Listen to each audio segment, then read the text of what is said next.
The day I lost my job at Morris and Associates, my sister Amanda called to mock me. It wasn't surprising. She'd spent the last 15 years of our lives measuring her success against what she saw as my failures. Seriously, Thomas? Fired again? Her voice dripped with familiar contempt.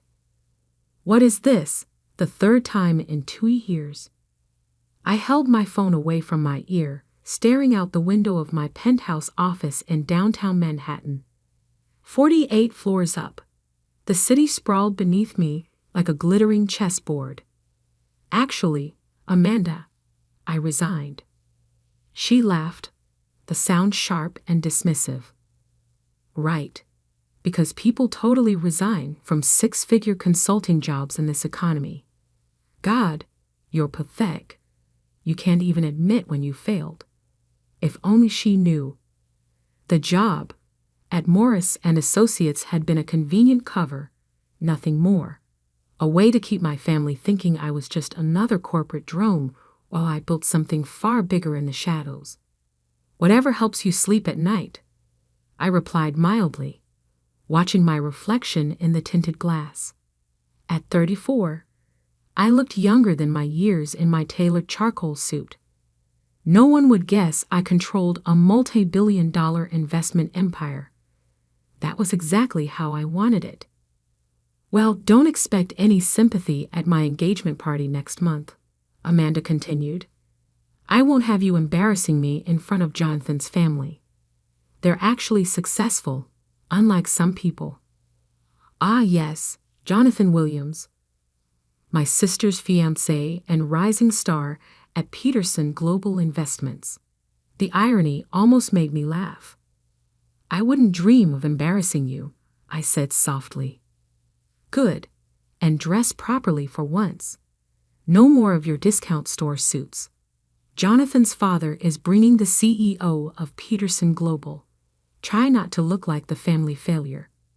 I glanced down at my Tom Ford suit that cost more than Amanda's monthly salary. I'll do my best. After she hung up, I sat in silence for a long moment, thinking about the path that had led me here. 15 years of carefully crafted misdirection. Letting my family believe I was struggling while I built an empire in secret. It started in college, when I developed an algorithm for predicting market trends. While Amanda was partying her way through business school, I was quietly raising capital, making connections, building something extraordinary. By 25, I had my first billion.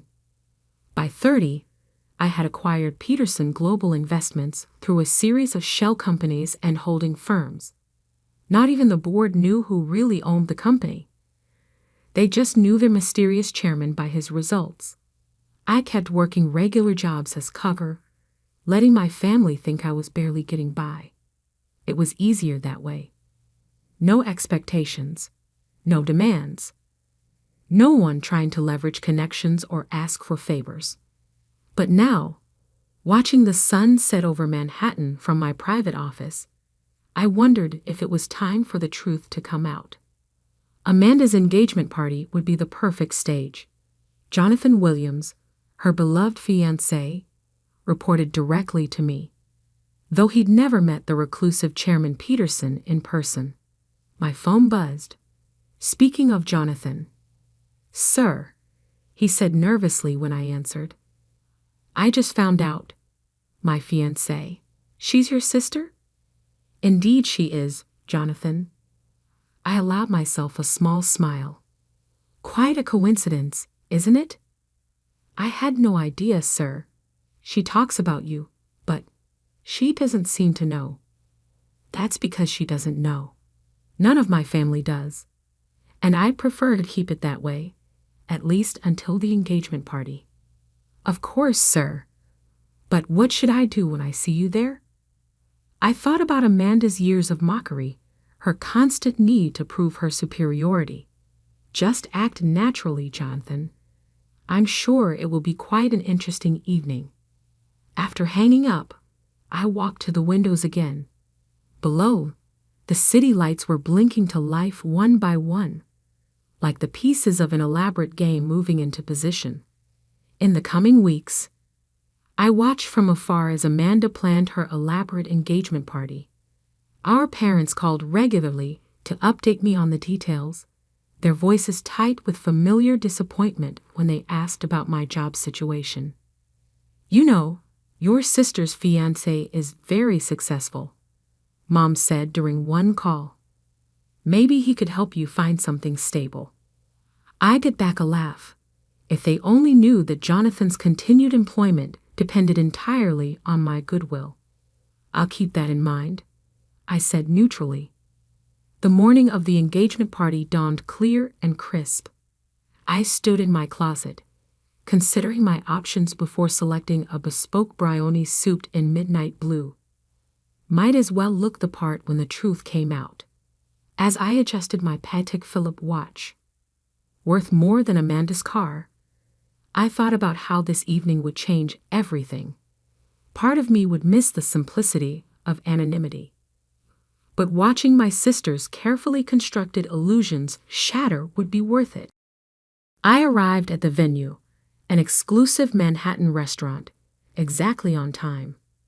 Amanda was holding court near the entrance, resplendent in a designer dress, Jonathan nervously at her side. "Oh, look who actually showed up," she announced as I approached. "And wearing something from Men's Warehouse. How appropriate." Several of her friends tittered.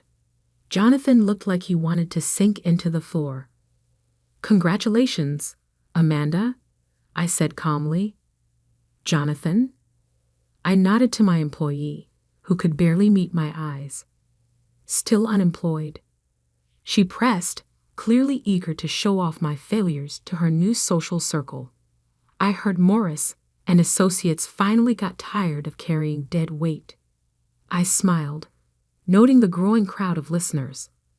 Among them, I spotted several Peterson global executives who knew exactly who I was, their faces masks of fascination and horror as they watched the scene unfold. "Something like that," I agreed mildly. "Poor Thomas can't even keep a job," Amanda declared to her audience with a theatrical sigh. "Thank God Jonathan has actual business sense. Not everyone can be a success like him." That's when it happened. One of the Peterson Global board members approached, eager to greet what he thought was his chairman. Jonathan saw him coming and panic flashed across his face. "Chairman Peterson," he blurted out. "I had no idea you were." The champagne glass slipped from Amanda's hand, shattering on the marble floor. The room fell silent. I smiled. The game was about to begin. The silence that followed felt eternal. I could almost hear the gears turning in Amanda's head as she tried to process what she just heard. Around us, the party guests had frozen in place, champagne glasses suspended mid-sip, conversations dying mid-word. "Sheesh, Chairman," Amanda stammered, her perfectly made-up face draining of color. "What is he talking about, Jonathan?" Jonathan looked like a man caught between two freight trains. His eyes darted between me and his fiancée, sweat beading on his forehead. "Amanda, I can explain." "Actually," I said quietly, "I think I should do the explaining." I turned to address the room, noting the mix of shocked faces and knowing smiles from my executives. "For those who don't know me, I'm Thomas Peterson, chairman and majority owner of Peterson Global Investments." The whispers started immediately. I saw my parents in the corner, my father's mouth hanging open, my mother gripping his arms so tightly her knuckles were white. "That's impossible," Amanda snapped, but her voice trembled. "You're unemployed. You just got fired from Morris and Associates." "Resigned?" "Actually," I corrected her. "It was one of several cover jobs I've held over the years. Keeps things interesting." I smiled at Jonathan. "You can relax now, by the way. I don't plan to fire you just because you're marrying my sister." Jonathan sagged with visible relief. Amanda's head whipped between us, her designer earrings swinging wildly. Fire him. You can't fire him. You're lying. This is just another one of your pathetic attempts to. Ms. Peterson. A distinguished older man stepped forward. Richard Blackwood, head of our board of directors. I can assure you your brother is telling the truth. He's been our chairman for the past 5 years, though this is the first time many of us have met him in person. I watched the realization settle over my sister's face like an approaching storm. 15 years of smugness, of mockery, of carefully cultivated superiority, all crumbling in an instant. But, she looked at our parents. Did you know about this? Mom stepped forward, her voice shaking. Thomas, is this true? All this time. Perhaps we should continue this discussion somewhere more private, I suggested, gesturing toward a side room. Jonathan, why don't you handle the guests for a moment? My shell-shocked family followed me into an elegantly appointed private dining room. As soon as the door closed, the questions erupted. How is this possible? Why didn't you tell us? Peterson Global? But that's worth billions. I sat down calmly, adjusting my cuffs. It's actually quite a simple story. Remember that algorithm I developed in college? The one you said was a waste of time, Amanda? She flinched. I continued. It worked. Better than anyone could have imagined. I used it to start trading, built up capital, made some key investments. By 25, I had my first billion. Billion? My father choked. Currently, my personal net worth is just over 12 billion. I said quietly. Peterson Global manages assets of approximately 180 billion. My mother sank into a chair. Amanda remained standing, her engagement ring glinting as her hands twisted together. But why the fake jobs? Why let us think you were struggling? I leaned back, studying my sister. Do you remember what you said when I tried to show you my early market predictions? Called it cute, that I thought I could compete with real business people. She flushed. That was years ago. 15 years, to be exact. The same day, I decided to build everything in secret. No pressure, no expectations. No family members asking for favors or trying to leverage connections. Just pure merit. We wouldn't have. My father started. Really? I raised an eyebrow. Like you didn't use Amanda's connections to try to get contracts for your consulting firm. Like Mom didn't ask Amanda to help cousin Peter get an interview at her company. They had the grace to look embarrassed. But all those times we tried to help you, my mother said softly. The job referrals, the career advice, the constant criticism, I added. The comparisons to Amanda's success, the jokes at family gatherings. I kept my voice level, but years of suppressed feelings were rising to the surface. Amanda sank into a chair, her perfect posture crumbling. Oh God, she whispered. All those things I said to you, about being a failure, about not measuring up. While I was signing your fiancé's paychecks, I finished for her. Ironic, isn't it? A knock at the door interrupted us. Jonathan poked his head in, looking uncertain. Sir, I mean Thomas. Some of the board members are asking. Of course, I stood up. We should rejoin the party. I believe there's an engagement to celebrate. I headed for the door, then paused. Oh, and Amanda? That discount store suit you mocked earlier? It's brownie. Costs more than your car. The rest of the evening was a blur of revelations and reactions. I watched as my sister struggled to adjust her worldview, as my parents grappled with their new reality. The Peterson global executives who'd long known me only as a voice on the phone or a signature on documents now clustered around, eager to finally meet their mysterious chairman. Later, as the party was winding down, Amanda approached me at the bar. Her makeup was slightly smeared, her confident facade cracked. "Why now?" she asked quietly. "Why reveal everything at my engagement party?" I sipped my scotch, considering, because it was time, because I'm tired of living a double life, and because I looked at her directly. Sometimes the most valuable lessons come at our moments of greatest pride. She flinched, but nodded slowly. I deserve that. All these years, I've been so superior, condescending, cruel. "Yes," she whispered. "I'm sorry, Thomas. I know it doesn't make up for anything, but I'm truly sorry." I studied my sister, seeing for the first time in years the girl who used to be my best friend before success and rivalry drove us apart. "The question is, Amanda, what happens now?" She looked at me uncertainly. "What do you mean?"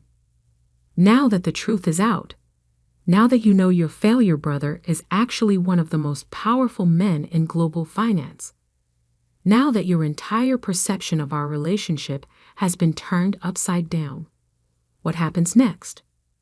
Her answer would determine a lot about our future. I waited, watching emotions play across her face as she grappled with 15 years of shattered assumptions and the dawning reality of our new dynamic. The world I'd built in secret was now fully exposed. The carefully maintained walls between my two lives had crumbled. As I waited for my sister's response, I wondered if revealing the truth would heal our family's wounds or only deepen them. Either way, there was no going back now. The weeks following the engagement party were a study in chaos theory, how one revelation could spiral out into countless unforeseen consequences. The story of the mysterious Chairman Peterson revealing himself at his sister's engagement party leaked to the financial press within days. Our family's photo appeared in the Wall Street Journal, my sister's shocked face immortalized for the business world to see. My phone buzzed constantly with messages from family members who'd suddenly remembered how close we used to be. Distant cousins pitched business ideas. Old friends from high school resurfaced with investment opportunities. Even my third-grade teacher somehow got my number, wondering if I remembered her special influence on my success. But it was the changing dynamic with my immediate family that proved most fascinating. My father, ever the pragmatist, switched from disappointment to pride so quickly it gave me whiplash.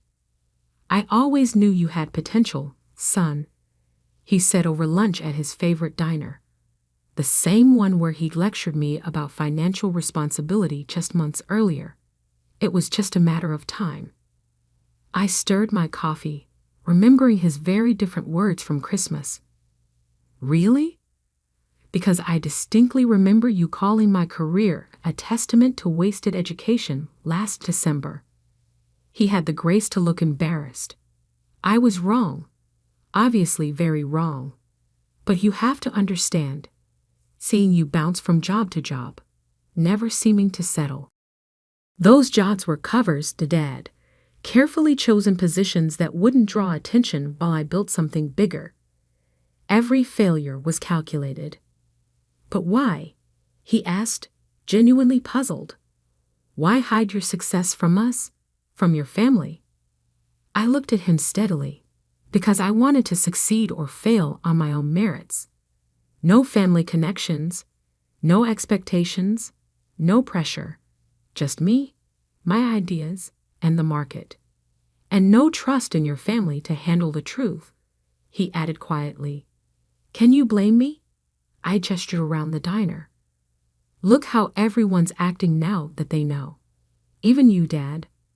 Would you be sitting here, proud of my choices, if I was still just a mid-level consultant getting fired every few years.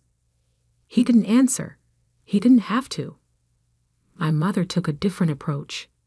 She showed up at my office, my real office, unannounced one afternoon, somehow talking her way past 3 layers of security. "This is where you've been all along?" she asked, taking in the panoramic view of Manhattan. "While we thought you were struggling." "Mom." "No, let me finish." She turned from the windows, her eyes bright with unshed tears. "Do you know how many nights I lay awake worrying about you? Wondering if you'd ever find your path, if you'd ever be okay?" "I was more than okay," I said softly. "Yes, you were building an empire, in secret, while letting your mother think you were barely getting by." Her voice cracked. "Was it worth it? Was proving your point worth all the pain you caused?" That hit home. I'd spent so many years focused on maintaining my cover, on building something independently, that I'd never fully considered the emotional cost to others, especially to her. "I'm sorry," I said finally. "Not for building this my way, but for hurting you. That was never my intention." She studied me for a long moment, then nodded slowly. "I suppose I understand. After how we compared you to Amanda all those years, how we pushed and criticized, you wanted to prove yourself without our interference. Something like that. Well," she straightened her shoulders, "I hope you've proved whatever you needed to prove, because I expect to see my son at family dinners from now on. Your real self, not some carefully constructed facade." I smiled. "Yes, Mom." But it was Amanda who surprised me most. A week after the party, she asked to meet at a small coffee shop, not the kind of upscale venue she usually preferred. "I've been doing a lot of thinking," she said, staring into her untouched latte, "about how I treated you, about why I felt the need to constantly remind me of your success and my apparent failure." She winced. "Yes, that." She took a deep breath. "I think I was scared. That wasn't what I expected." "Scared? Of what?" "Of not being enough. Of not living up to expectations. Mom and Dad always pushed us to be successful, and somewhere along the way, I decided that meant I had to be better than you. Had to prove myself by comparison." She laughed bitterly. "And all this time, you were so far ahead of me, I couldn't even see it." "Success isn't a competition, Amanda," says the secret billionaire, she shot back, but there was no malice in it. "God, do you know how stupid I feel? All those times I mocked your career, your clothes, your life. You could have bought and sold my company 100 times over. That was never the point." "Then what was the point, Thomas? Help me understand." I considered carefully. "Freedom," I said finally. "The freedom to succeed or fail on my own terms. To build something without family pressure or expectations. To know that every step forward was because of my own efforts, not our name or connections." "And what about now? Now that everyone knows?" "Now," I smiled slightly, "now I do whatever I want, starting with fixing some things I've been neglecting." The next month proved transformative. I established a family foundation, not to hand out money, but to help fund entrepreneurial ventures within the family, properly vetted ones with solid business plans. Mom joined the board, proving surprisingly astute at evaluating proposals. Dad's consulting firm suddenly found itself with several major contracts, though I made sure he never knew they came through my connections. He didn't need to know.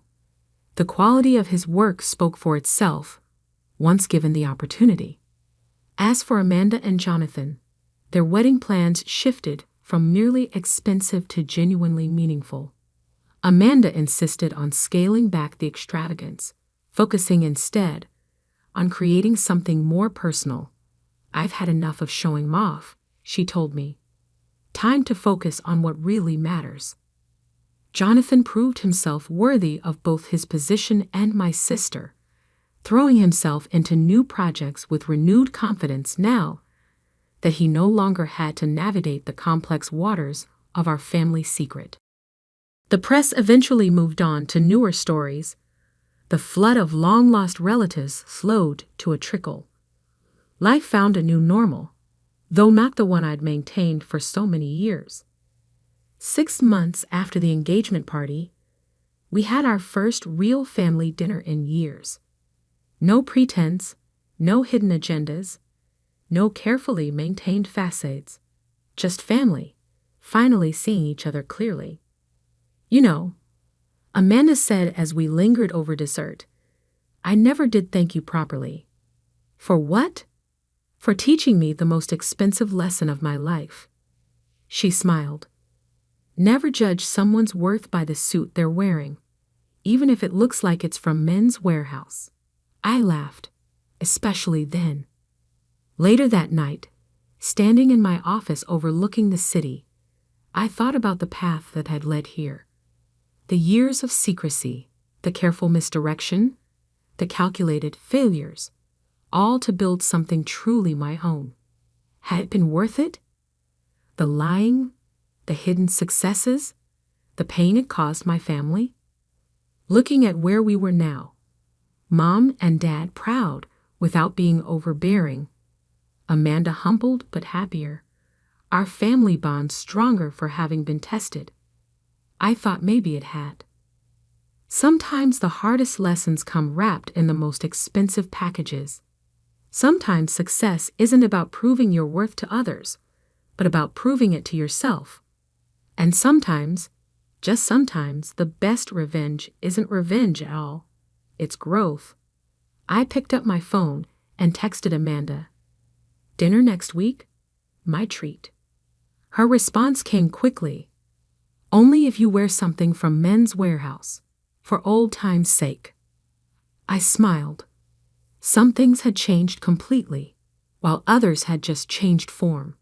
But this time, we were all in on the joke, and that made all the difference.